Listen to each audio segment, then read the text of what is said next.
Tony's Topics! Welcome, folks. Welcome to Tony's Topics. Today I want to talk about the show, The Originals. The Originals are one of my favorite shows that I've just finished watching, at least this season. Gotta wait till next season because I watch everything on Netflix. So typically I'm a season behind, so don't tell me what happens next. I don't want to know. I'll watch it on Netflix in a complete smooth flow with no commercials. So either way it goes. The Originals is spanned off of Vampire Diaries, but honestly, this show, and typically most shows that are spin-offs aren't going to be as good as the original show was. It's just like normally it's Hollywood trying to make a little bit more money, but the Originals, just everything they have going on between the characters and the setting, especially the setting, but the characters, the setting, the dialogue. It's just a really neat show. It's a really cool show. First of all, I kept saying the setting. It's set in Louisiana, in New Orleans. And so that already just has so much attitude to it because New Orleans is kind of a different place.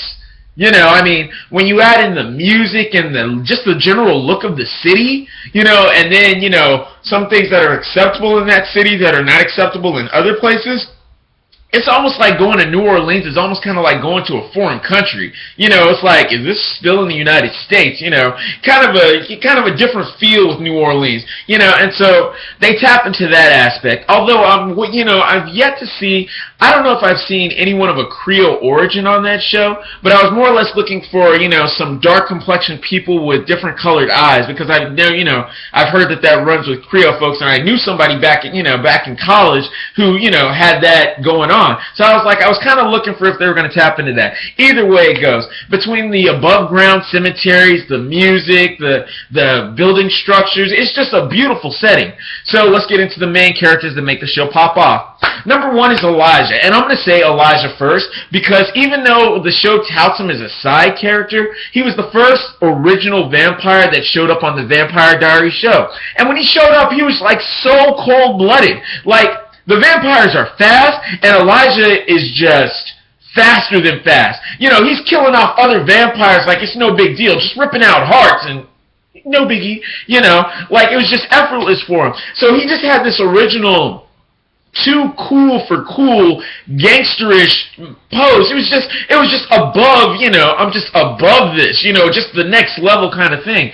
And so he was really originally my favorite character of the originals. Out of all the original characters, I thought he was the coolest. Now, as the original show has developed his character, sometimes they've softened him, which I guess I can understand, but he could have been the dark one, honestly.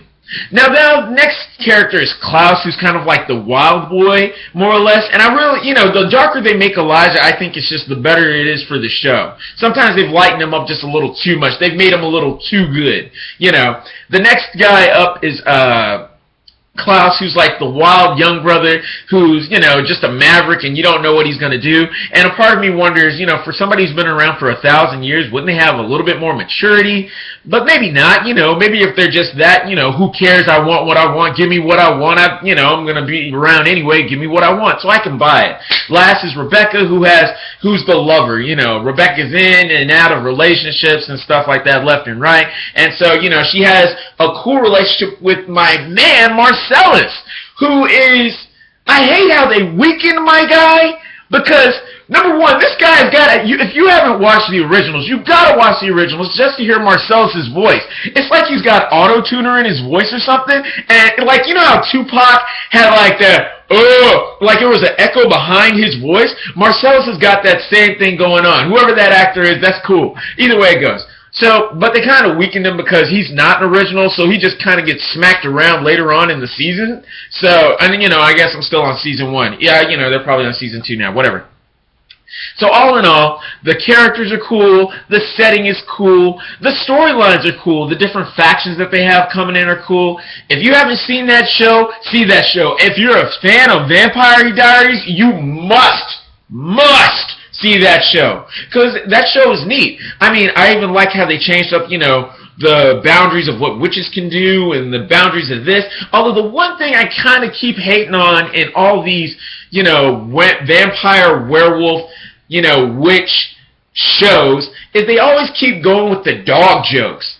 on the wolves, you know. Like, the wolves are never cool in these. I think the only movie that had the wolves cool was, what was that movie with the girl who jumped off the building as a vampire and then landed on her feet? What was the name of that movie?